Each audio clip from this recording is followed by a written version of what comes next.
안녕하세요. 오늘도 서연살롱을 찾아주셔서 감사합니다. 60 후반이 된 저는 요즘 들어 인생이 드라마 같다고 느끼며 살고 있어요. 젊을 때부터 큰 욕심이 없어서 아등바등하지 않고 제게 주어진 것에 만족하고 살았어요. 남에게 나쁜 짓 하지 않고 폐 안 끼치며 내 할 도리 하고 살면 된다고 생각했거든요. 하지만 인생은 제가 생각하는 대로 흘러가지 않았어요. 남들만큼은 하고 살았다 자부했는데 힘든 날들이 닥쳐왔거든요. 그때는 어떤 긍정적인 말도 소용이 없었고 내가 현실적으로 살지 못해서 이렇게 됐나 후회가 되더라고요. 전쟁 같은 시간이 지나고 어느 정도 안정을 찾고 보니 이제야 누군가에게 제 이야기를 하고 싶어졌어요.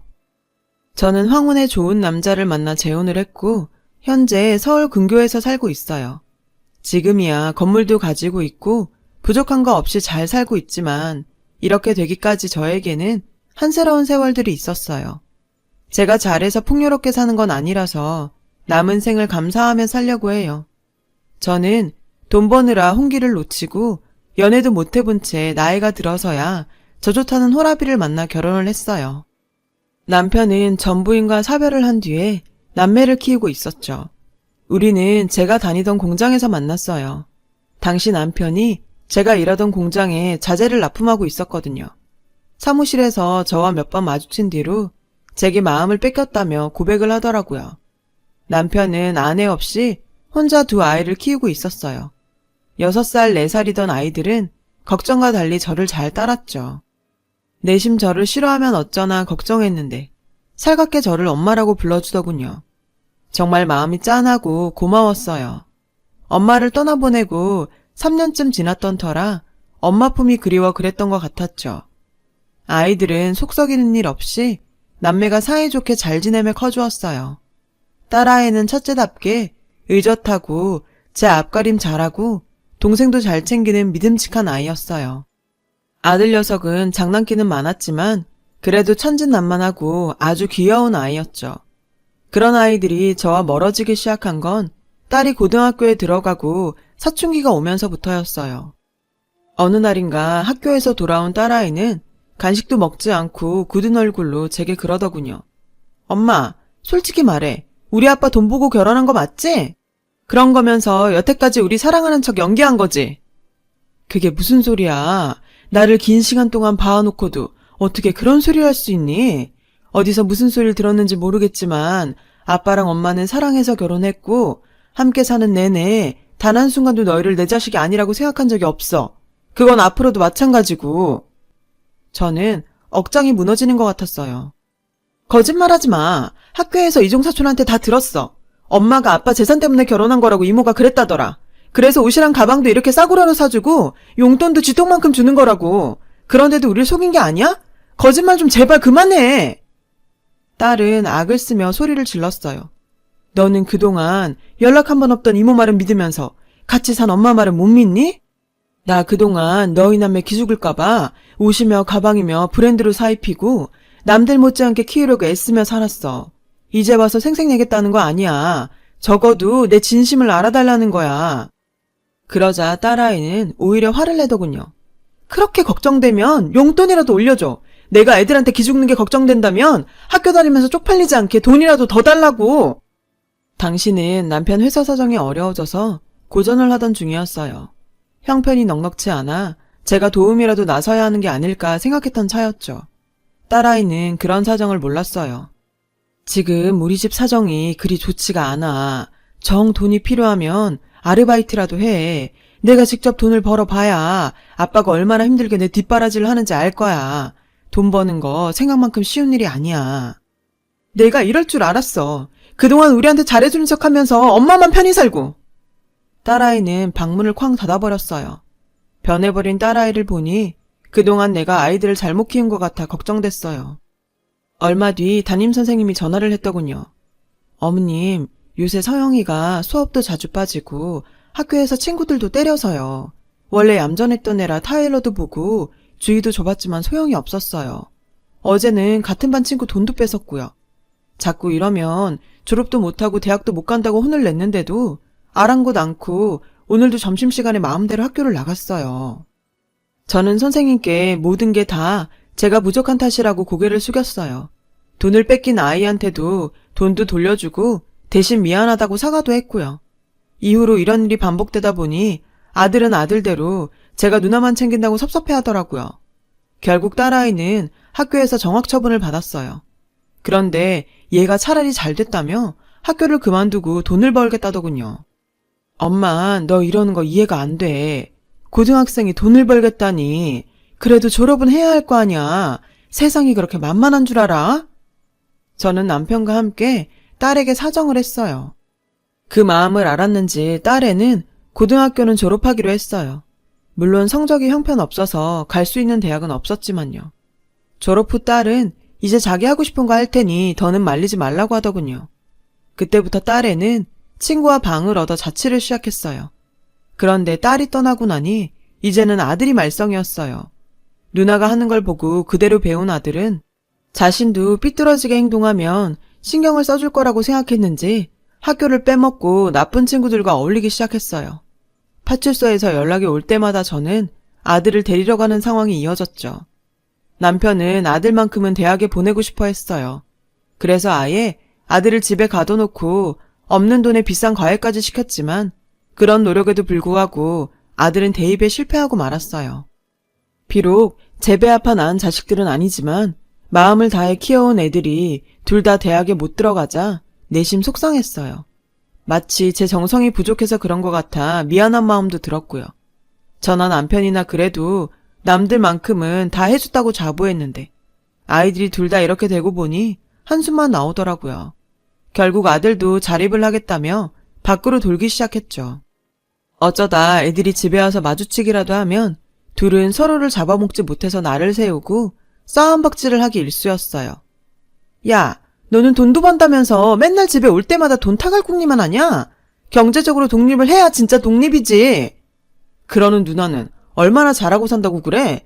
난 그래도 학교 다닐 때 누나처럼 사고는 안 쳤어. 엄마 아빠 덕에 겨우 졸업한 주제에 뭘 잘했다고 맨날 큰소리야. 누나도 돈 타가면서 왜 나한테만 뭐라 그러냐고.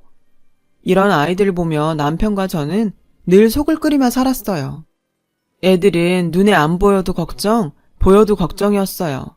저는 되도록 애들과 마주치지 않으려고 고모 할머니뻘 되시는 분의 간병을 하러 집을 자주 비우게 됐었죠. 그러면서도 머릿속에선 아이들 생각이 떠나질 않았어요.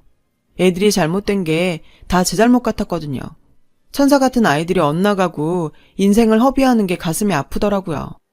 그래도 어떻게 돈벌이는 하는지 명절에 집에 사과박 쓰며 고기도 보내더군요. 혹시 사고라도 치면 어쩌나 걱정했지만 다행히 그런 일은 생기지 않아서 이 정도 사는 것도 감사하자 생각했어요. 세월이 흘러 아이들도 각자 짝을 만나서 결혼을 하게 되었어요. 딸애는 결혼하고 얼마 안 돼 아이를 낳았고 저희 부부는 첫 손주가 생겨서 정말 기뻤어요. 하지만 결혼할 때는 참 힘들었어요. 어쩌다 보니 둘이 연이어 한 달 간격으로 결혼식 날짜를 잡게 되었는데 그러는 바람에 저희 부부는 아이들이 원하는 대로 모든 걸 다 지원해줄 수 없었죠. 저와 남편은 의논을 해 딸애와 아들에게 같은 돈을 들여 결혼을 시키기로 했어요. 그런데 서로를 못 잡아먹어 난리던 두 녀석은 상대방 결혼 준비를 보면서 계속 저희를 달달 볶더군요. 엄마, 성우가 아들이라고 가구 더 비싼 거 들여주는 거지? 아님 내가 고등학교 때 속 좀 썩였다고 이제 와서 복수하는 거야? 딸애는 저에게 이렇게 따졌어요. 그런 게 어딨어. 성우나 너나 가구부터 예복까지 다 같은 돈에 맞춰서 하느라 얼마나 힘들었는데. 안 그래도 연달아 결혼한다고 지금 엄마 아빠 힘들어 죽겠구만. 성우는 어제 찾아와서는 너네만 신혼여행 좋은 데로 보내주냐고 그렇게 따지더니 니들 둘이 우리 피 말리려고 짰니? 진짜 지긋지긋하다. 정도껏 해야지. 니들 자꾸 이럴 거면 앞으로 들어가는 비용 더는 못 줘. 그냥 너네들이 있는 돈에서 알아서들 해. 엄마 아빠가 니들 봉도 아니고 정말 너무 힘들어. 저도 너무 화가 나고 지쳐 싫은 소리를 했어요.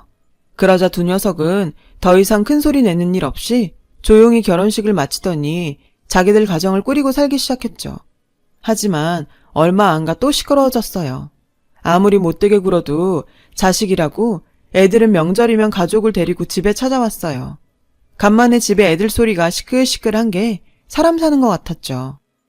그날은 남편도 기분이 좋았는지 약주를 몇 잔하고 말이 많아졌어요. 그래, 이게 가족이지. 우리가 아무리 지난날이 복잡했다고 해도 이렇게 모이니 얼마나 좋으냐. 니네 엄마도 그렇고 나도 그렇고 이제는 좀 편하게 살았으면 좋겠다. 당신 술 좀 잡수시더니 말이 많으시네. 우리야 애들만 잘 살아주면 편한 거지. 그러자 아들 녀석이 이러더군요. 말이 나왔으니 하는 말인데 우리 유산 상속이나 재산 분배 어떻게 해줄 거야? 그런 거 미리 해놔야 나중에 분란 안 생기고 엄마 아빠 말대로 편할 수 있지. 그 말에 딸아이가 그러더군요. 성우가 아들이라고 쟤한테 더 주면 나 가만 안 있어? 솔직히 결혼할 때 더 안 따지고 넘어갔는데 성우 더 챙겨준 거 맞잖아. 지 누나 얘기를 듣던 아들은 소리쳤어요. 무슨 헛소리야. 받을 거 다 받아놓고 이제 와서 왜 이래? 엄마 아빠가 우리 똑같이 결혼자금 썼다고 몇 번이나 확인시켜줬잖아. 그렇게까지 해서 재산 더 받고 싶냐? 결국 두 애들은 싸우기 시작했어요. 저는 가슴이 무너지는 것만 같았어요. 사위와 며느리 손주들 보기에도 너무 부끄러워 어디 숨고 싶은 심정이었죠. 남편은 화가 머리 끝까지 나서 소리를 버럭 질렀어요. 명절날 식구들 앞에서 이게 할 짓이냐? 지금까지 너네한테 퍼준 돈이 얼만데 이러는 거야. 왜 내 돈 가지고 니들이 이래라 저래라 하는지 알 수가 없구나. 그러자 딸은 억울하다는 듯 말했어요. 지금까지 엄마 좋은 일만 하고 사셨으니까 그렇죠. 남편은 그 말에 더 이상 참지 못하고 벌떡 일어나 자리를 떴고 아들 녀석은 이게 다 누나 때문이라며 딸아이 앞에 있던 과일 쟁반을 집어던지며 싸우기 시작했어요. 둘은 서로 언성을 높이고 치고 박다가 집 밖까지 나가서 싸웠고 그 바람에 옆집 신고를 받은 경찰까지 오게 됐죠. 저는 너무 화가 나서 한마디 했어요. 니들 이제 집에 오지 마. 명절이라고 이것저것 사들고 오는 것도 하나도 안 반가워. 부모 망신 그만 시키고 당장들 나가. 그날은 정말 최악이더라고요. 이건 불행의 시작이었다는 걸 그때는 몰랐죠. 불행은 얼마 안 가서 닥쳤어요. 연말을 앞두고 남편과 저는 조용한 곳에서 식사를 하기로 했었죠. 애들도 찾아오지 않고 남편도 일이 바쁘니 둘이서 한 해를 기념하며 식사나 하자고 한 거였어요. 그런데 약속 시간에 칼 같은 남편이 1시간이 넘어도 식당에 오지 않더라고요. 전화를 계속해도 받지 않았고요. 결국 저는 식당에서 나와 집으로 돌아가고 있었어요. 그때 병원이라며 전화가 왔어요. 임정섭 씨 가족분 되시나요? 여기 병원 응급실인데요. 임정섭 씨가 길에서 호흡곤란에 쓰러지셨는데 위독한 상태입니다. 그 말에 허둥거리며 택시를 잡아 타고 병원으로 갔지만 남편은 이미 저 세상 사람이 된 후였어요.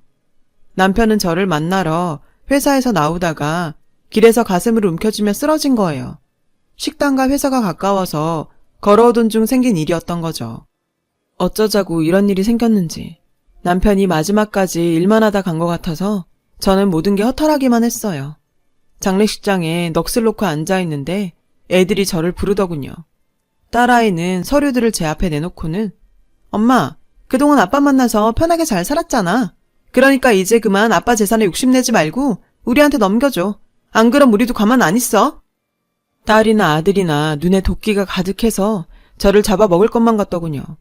저는 그렇다 치고 지들 아빠가 돌아가셨다는데 아빠 재산을 어떻게 나눌 건지 그것만 가지고 제 앞에서 지들끼리 치고받고 다투었어요. 저는 애들이 이런 줄도 모르고 자기가 괜히 화냈다며 후회하고 밤잠을 못 이루던 남편이 너무 불쌍해서 눈물만 나더라고요. 니네 원하는 대로 다 해줄게. 다 해줄 테니까 며칠만 참을 수 없어? 니네 아버지야. 아버지 마지막 가시는 길에 꼭 이래야 돼? 아버지가 니들을 얼마나 아꼈는데 이럴 수가 있어. 그러나 딸애는 눈 하나 깜빡 않고 그동안 아빠 빨아먹고 우리 사이 갈라놓은 게 엄마잖아. 라며 차갑게 말하더군요. 더 이상은 무슨 말을 해도 소용없을 것 같았어요. 정신없이 장례식을 치르고 난 후에 저는 애들이 원하는 대로 남편의 재산들을 두 아이가 나눠 가질 수 있도록 해줬어요. 회사에 대한 것도 일절 신경 안 쓰기로 했고요. 그저 남편과 저 추억이 가득한 집에서 남은 여생 보내리라 마음 먹었죠. 그러나 이 또한 제 생각대로 되지 않더군요. 아이들은 남편 명의로 되어 있던 집마저 변호사를 통해서 자기들이 나눠 갖기로 한 거예요. 제 의지와 상관없이 일이 진행되었고 저는 집에서 그냥 나와야 했어요. 처음에는 친구들 집에도 전전했지만 계속 그렇게 지낼 수만은 없었어요. 어느 날 밤 저는 갈 곳을 찾다가 그만 기차역 한쪽에서 잠들었어요. 아침이 되니 역 한쪽에서 쉼터에서 나와 노숙자들에게 밥을 나눠주더라고요. 저는 그 줄에 서서 밥을 받다가 봉사자가 일손이 모자란다고 하는 말에 저도 나서서 밥을 나눠주었어요. 할머니, 손이 빠르고 야무지시네요. 여기 올 때 밥 같이 나눠주실래요? 저는 그러겠다고 했고 그렇게 밥 차이를 돕다가 거기서 반찬도 만들고 설거지도 하면서 쉼터에서 지내게 됐어요. 있을 곳이 있다는 게 안심이 됐지만 밤이면 서글픔과 분노가 몰려왔죠. 그렇게 1년쯤 지나고 언제나처럼 기차역에서 밥을 나눠줄 준비를 하는데 어떤 말쑥한 신사분께서 제게 아는 척을 하시더라고요. 김연숙 씨 되시죠? 법무법인 이선호 변호사입니다. 그런데 그때 갑자기 엄마! 하는 소리가 들렸어요. 딸아이였죠. 그 뒤로는 아들도 보이더군요. 니네가 여길 어떻게 알고 왔냐? 엄마는 어딜 가면 간다고 얘기를 했어야지. 얼른 집에 가자. 딸은 제 손목을 덥석 잡고 끌고 가더군요. 그러자 아들 녀석이 길을 막으며 제 다른 손을 잡아챘어요. 뭔 소리야. 엄만 나하고 같이 갈 거야. 애들 둘이서 저를 가운데 두고 서로 데려가겠다며 다투기 시작했어요. 저는 이게 다 어떻게 된 일인지 몰라서 맨 처음 저를 찾아온 변호사에게 물었죠. 홍정임 씨가 육촌 고모 할머니 되시죠? 그분이 돌아가시면서 재산을 김현숙 씨 앞으로 해놓으셨어요. 고모는 제가 시간 날 때마다 돌봐드렸던 자식 없는 먼 친척분이었어요. 처지가 이렇게 되고 찾아가지도 못하고 있었는데 제가 생각지도 못한 선물을 안겨주셨던 거였죠. 변호사는 저를 찾으려고 애들을 만났고 수소문을 해왔다고 했어요. 애들은 제게 큰 돈이 생겼다는 걸 알고 서로 자기네 집으로 데려가려고 했던 거였어요. 됐다. 둘 다 일 없어. 내가 이렇게 산 게 벌써 얼만데 내내 모른 척하다가 이제 와서 날더러 같이 살자고? 니들이 나한테 뭐라고 했냐? 아빠랑 니들 사이도 갈라놓고 내가 네 아빠 피 빨아먹었다 하지 않았어? 그런데 이제 와서 뭐가 어쩌고 어째? 니들이 나한테 이런 돈이 생기지 않았으면 날 찾을 생각이라도 했겠냐? 엄마는 수단이 좋으니까 어디 가서도 잘 살 거라고 믿었지. 이러고 있었으면서 왜 나한테 연락 안 했어? 누나 때문에 화났겠지만 마음 풀어. 그러면서 제 손을 잡아 끌었어요. 딸아이는 동생 가슴을 밀치고는 엄마, 나 알잖아. 내가 옛날에 엄마 얼마나 좋아했는데. 지금 생각하니 그때처럼 지내는 게 너무 그립더라고. 우리 다시 그렇게 살자. 내가 정말 잘할게. 둘은 다시 저를 양쪽에서 끌면서 서로 데려가겠다 아우성이었어요. 그러자 변호사가 나서더군요. 이건 전적으로 김현숙 씨 본인 의지에 달린 문제예요. 김현숙 씨는 홍정임 씨가 살던 집도 남겨주셨으니 거기로 가셔도 됩니다. 저는 애들의 손을 거칠게 뿌리쳤어요. 됐다. 다 필요 없어. 진짜 돈이 징그럽다. 니들한테 해줄 만큼 해줬는데 돈 때문에 날 기생충 취급하면서 몰아내더니 이젠 돈 때문에 나를 붙잡아? 대체 그 돈이 얼마나 되길래 그래? 알고 보니 육촌 고모 할머니는 서울의 건물 3개와 많은 예금과 집과 주식을 남겨주셨더라고요. 건물들을 공시가로만 쳐서 계산해도 전부 다해 200억은 되겠더군요. 그래, 그 큰 돈이 나한테 들어온다니까 서로 날 붙잡겠다는 거냐? 니네 보자보자니까 정말 너무하는구나. 하긴 남편이 살아있을 때도 나한테 할 말 못할 말 다 했는데 남편 없으니 내가 얼마나 우습겠냐. 이 자리에서 못 박아두는데 너네한테 한 푼도 안 줄 거니까 그렇게 알아. 저는 그렇게 소리를 냅다 질렀고 애들은 저를 흘겨보더니 말없이 돌아갔어요. 저는 건물들을 처분해서 저에게 일과 잘 곳을 제공해 주었던 쉼터에 모두 기부를 하고 고모 할머니의 집과 예금으로 남은 여생을 보내고 있어요. 쉼터 봉사를 계속하면서 지금의 남편도 만나게 됐고요. 애들은 지금도 가끔 저에게 연락을 해서 어떻게든 만나려고 용을 쓰고 있지만 저는 절대 만나주지 않을 거예요. 그리고 제 삶이 다 하고 나면 제가 쓰고 남은 것도 모두 쉼터에 기부하고 훨훨 저 세상으로 갈 생각이에요. 그때까지는 남편과 여유롭게 살려고요. 이제는 더 이상 불행 없이 살 수 있도록 정신도 바짝 차릴 겁니다. 털어놓고 보니 마음 한켠에 응어리도 풀어지네요. 제 사연을 들어주신 여러분 감사합니다. 여러분의 가정에 항상 행복이 가득하길 기원합니다. 여러분, 사연 댓글에 응원과 현명한 조언 부탁드려요. 좋아요와 구독은 저에게 큰 힘이 됩니다. 오늘도 좋은 일 가득하세요.